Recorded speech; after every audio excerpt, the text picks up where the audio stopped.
Hi YouTubers, hi subscribers. Excuse me whilst I clear my throat. Lockdown check-in. How are you? I hope you're well. I know you only saw me this morning or this afternoon, depending. I can't remember when I did the vlog now. It was early. I hope you're well. I hope you're still well from when I last saw you. I hope nothing's changed severely. I hope you're well. And you're looking after yourselves and you're keeping occupied and you're not too going stir crazy locked indoors. So the press conference has been, as I said in my last vlog, which was about my thoughts on J.K. Rowling. I said I would do the check-in after the press conference, the COVID-19 press conference. So the press conference has been, it's now just gone 7:05 on the 23rd of April 2020. So what are my thoughts on it all so far? Well, I miss my partner. Wouldn't you? I can't get on with my media project I'm trying to do, so that's stuck, and that could be stuck for a long time, and I might not be able to see my partner for another long time, and I might not. We might have to socially distance for a very long time to come. Some people, when I went, as I said in one of my other vlogs, I can't remember which one it was. It was one a few vlogs ago. The clinic where I worked, where I go for my depot and my mental health treatment, said they thought it would be up sometime in June. Now, I thought maybe May, because journalists were speculating that it might be May. But now I'm going with June. I think it's more likely that some sort of relaxation of the lockdown will take place in June and we'll go through May. And I think my friend Gail, who's a teacher, she seems to think that the year might even be scrubbed totally. She hopes not. She misses her kids. She wants to get back to work, of course, but she's conscious of the lockdown, and she's concerned and she's worried that they'll scrub the year, and the kids won't go back until September. So yeah, we are in a situation where the government is not giving us any information as to when we are likely to see a possible relaxation in the quarantine rules.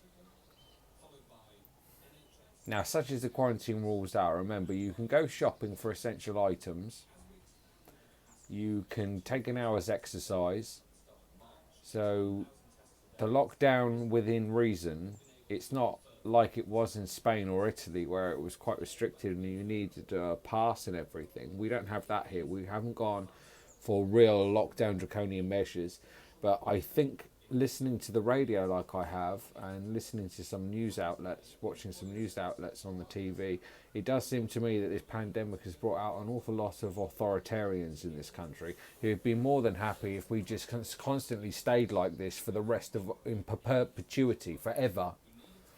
I don't want to do that. I have things and plans I want to do, and I'm hoping that they'll come to fruition if I work hard at them, and they are a dream I have had for a long time that I shared with my late brother, and I don't want to think that they will never come about because of this pandemic and the way things are now.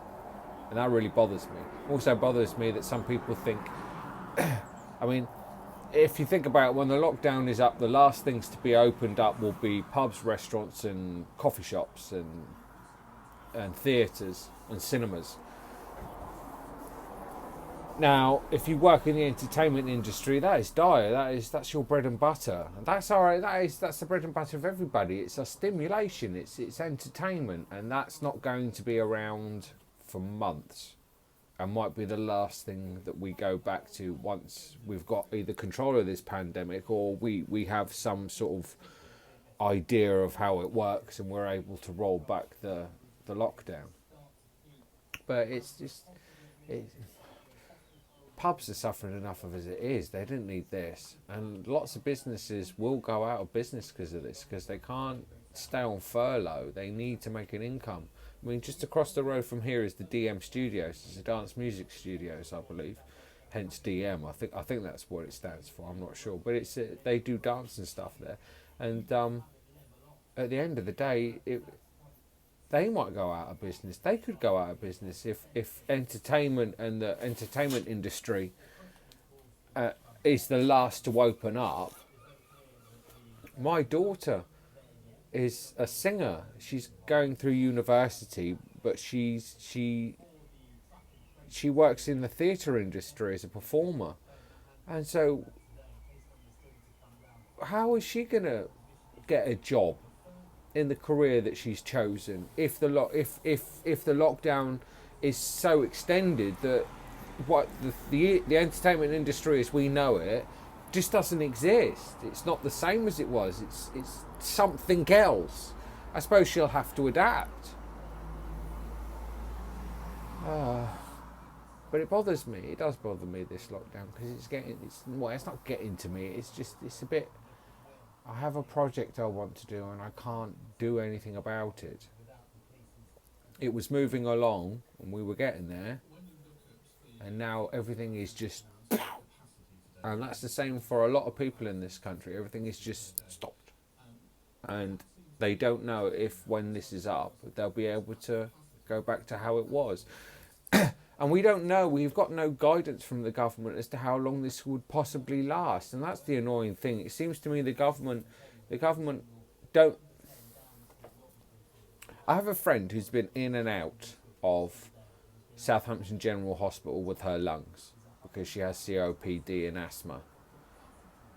And she says, and this is what she tells me. I only got to go on what she says. The hospital is dead. There is no one in there. Not literally no one in there, but there's no, the casualty's not busy. So everyone has stayed at home. So casualty's not busy.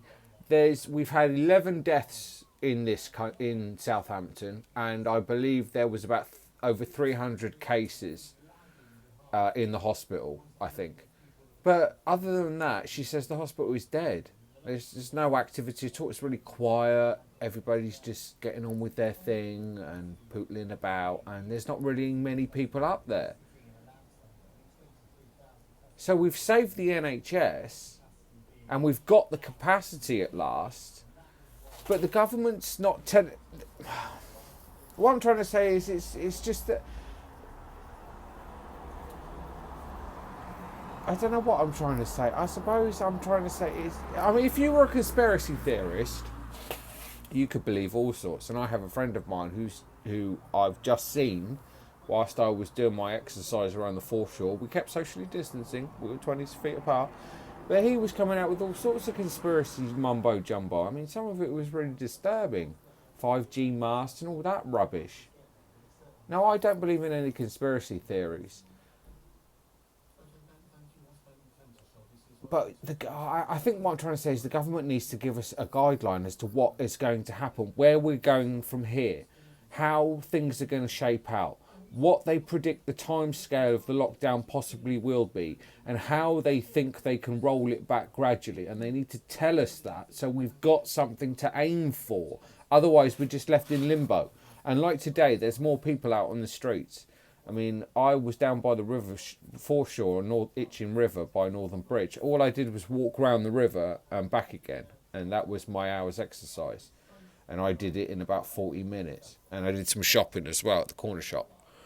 And there was loads of people out. No one was social distancing. Dog walkers, cyclists, groups of lads all bunched together on the foreshore, people sitting down in groups. They don't all live, it's quite clear they don't all live together. They're all mates. And there's more traffic on the road, I think, from what I can see. I mean, just by noticing the road here in front of me here, this is a lot busier. So I think some people, the sunshine and the heat is too much to ignore. I'm always out on my balcony. My friend Gail is always out in her garden.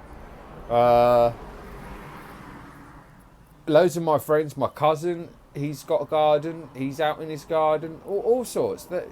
But if you haven't got a garden, if you live in one of the flats around here, you're kind of buggered. especially if you haven't got even a balcony. Because some of the flats on my estate don't even have balconies. Fuck that. I just want the government to give us an indication as to what they estimate or what they may consider to be the timeline of all of this, and when at the very least or at the very most, depending on how they think of it, when they think we can roll back some of the lockdowns. Now I know it's going to be gradual, and that's what I worry about for things like pubs, theatres, cinemas, coffee shops, stuff like that. That's what I fear about that. I know it will be gradual, I know it will be slow, and we will still have to socially distance to some degree, but they need to give us something to hold on to, something to aim for, something to put in the back of our minds to think, okay, by this time it might be a little bit better.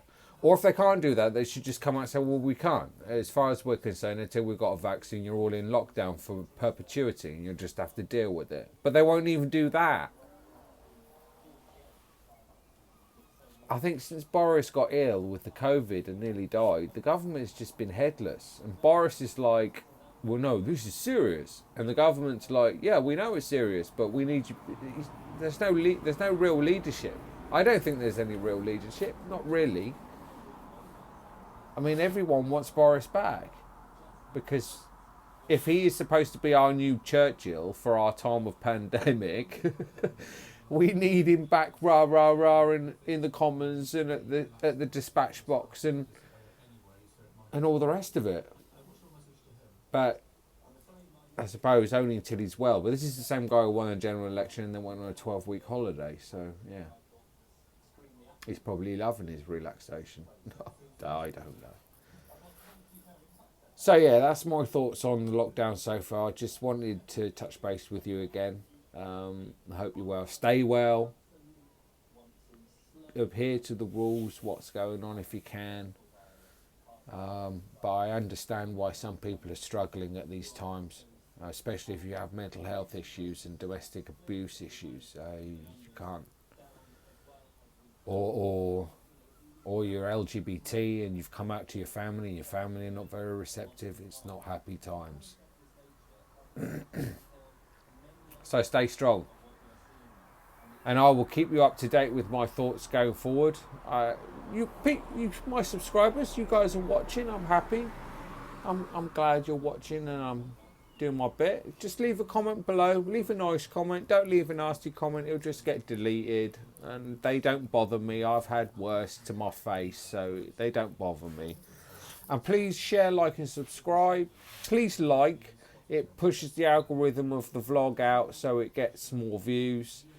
And if you're not subscribed, please think about subscribing. I'm hoping to build up a Patreon group on here soon, but that's something I've got planned for the future, not in the short to medium term, not whilst the lockdown's on anyway. I'm not expecting anybody to donate to me who basically hasn't got any money. I'm not going to ask people to do that. But stay safe, stay well, look after yourselves, and I will try and do another vlog tomorrow, and I might do something on the Liz Truss comments over trans youth. I'm going to read pinknews.co.uk tonight and again tomorrow and try and come up with a piece for you that I will try and do tomorrow, but I no promises. But I'll try and do another I will try and do another lockdown check-in as well. So stay safe, look after yourselves. Please share, like, subscribe, and I'll see you again soon. Bye.